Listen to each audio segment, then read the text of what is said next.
Bom, hoje eu vou ler alguns pontos importantes do livro que se chama As Novas Regras do Jogo, o Sistema de Arte no Brasil. O campo artístico brasileiro passou por profundas transformações ao longo do século XX, seguindo tendências globais, mas com características próprias de sua realidade econômica, política e cultural. Tais transformações adentraram o século XXI, consolidando novos papéis para antigos atores, mas também promovendo a ascensão de novas figuras neste cenário. Em uma tentativa de compreender esse desenvolvimento e focando assuntos menos evidenciados nas relações estabelecidas no mundo artístico, este livro pretende não apenas trazer questões históricas fundamentais para o entendimento da realidade atual, como também propor um debate acerca de novas estruturas emergentes. Parte deste livro aborda também a atividade do curador como autor de projetos e sua capacidade em identificar tendências e temáticas emergentes, articulando conceitos críticos nas exposições e os modos como a relação do curador com os artistas e outros agentes repercute na história de arte do país. E analisa ainda a atuação do governo nos processos de internacionalização de arte brasileira através de políticas públicas e projetos de incentivo, bem como os reflexos dessas ações para galerias, artistas e colecionadores. Vale lembrar que a arte é um segmento específico de todas as práticas estéticas que se realizam em uma sociedade. Para compreender as artes visuais, é preciso ir além do artista, investigando indivíduos e instituições que interagem com ele, críticos, marchands, museus, salões, galerias, revistas de arte, etc.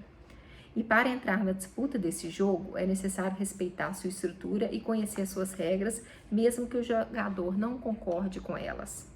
O poder do sistema de arte é maior na medida em que a trama que o legitima encontra-se mais oculta, tanto aos que nele estão envolvidos, quanto aos que dele estão excluídos. Pode-se ainda afirmar que o sistema de arte surgiu como um mecanismo de dominação, na medida em que seus integrantes impuseram ao conjunto da sociedade padrões que eram de uma minoria. No caso do mundo colonial, essa imposição ocorreu por parte dos colonizadores sobre os povos colonizados.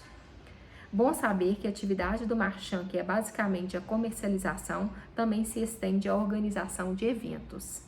Para o funcionamento do sistema de arte, é necessário que seus integrantes obtenham da sociedade o poder de rotular como arte determinadas produções e como artistas determinadas pessoas.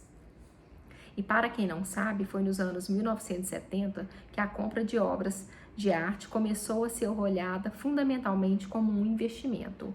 Uma sistemática de atuação que surgiu neste período foram os contratos de exclusividade que algumas galerias estabeleceram com determinados artistas. O tipo de relação direta e exclusiva entre marchand e artista expressava a importância que a comercialização passara a ter no processo de legitimação da produção artística. Investir em artes plásticas como fonte de legitimação e status econômico se tornou um padrão das novas elites. Os compradores procuravam mais o apoio direto dos marchands e outros especialistas na orientação de suas aquisições do que uma formação pessoal por meio da leitura de publicações especializadas. O consumo artístico se caracteriza, assim, mais como status social do que como capital cultural. As galerias participavam também na constituição do valor simbólico das obras, estabelecendo a legitimidade dos produtos e processos artísticos por meio de suas relações com as demais instituições e atores. O prestígio que determinadas galerias e marchands obtiveram com sua atuação tornava-se credenciadas como rotuladoras.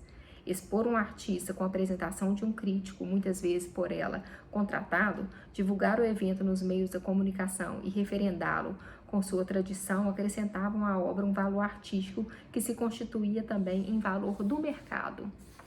Nos anos 1990, iniciou-se uma expansão do termo curadoria, de certa forma muito associado a questões da arte contemporânea e à multiplicação de suportes utilizados pelos artistas, indo além das técnicas tradicionais da pintura e da escultura. Associada a esse fato, a expansão de locais expositivos fomentou o estabelecimento do curador de exposições, que, além de agir como crítico, também passou a atuar de forma mais ativa em conjunto com os artistas, pensando a exposição como um todo, conceito, criação, execução e montagem. Segundo o crítico e curador Ogib, essa capacidade do curador de tornar-se um facilitador ajuda a compreender do que se trata a curadoria contemporânea, principalmente porque uma das funções ideais da curadoria seria de colaborar com as intenções do artista para ativar um processo criativo que ao final renderia o projeto. O curador seria um motivador do processo mágico de transição de um trabalho de arte desde a ideia à ocupação do espaço público. O curador, então, é um profissional dedicado e com curiosidade a respeito do trabalho dos artistas, buscando estabelecer novas conexões entre a produção e o público. A questão essencial de uma curadoria é que o projeto ou exposição precisa ser embasado por um conceito crítico que obedeça a algum ou mais de um dos critérios artísticos, históricos, filosóficos ou estéticos. A curadoria contemporânea precisa ter aspectos inovadores ou relevantes como principais objetivos e, por outro lado, necessita de referenciais históricos para assegurar seu processo de legitimação em relação ao campo ao que pertence. É uma tarefa árdua para um curador identificar dentre as produções de um grande número de artistas da atualidade quais são as que promovem questões da contemporaneidade, daquelas que apenas reciclam temas, formatos e técnicas já apresentados em outros períodos. Ainda assim, é necessário avaliar a produção de um artista como um todo, evitando fechar o foco sobre uma obra ou projeto e conseguir relacionar as questões do artista com as especificidades da arte contemporânea. Sem o apoio de um embasamento teórico e crítico, essa tarefa ficaria impossibilitada de ser praticada com desenvoltura pelos curadores.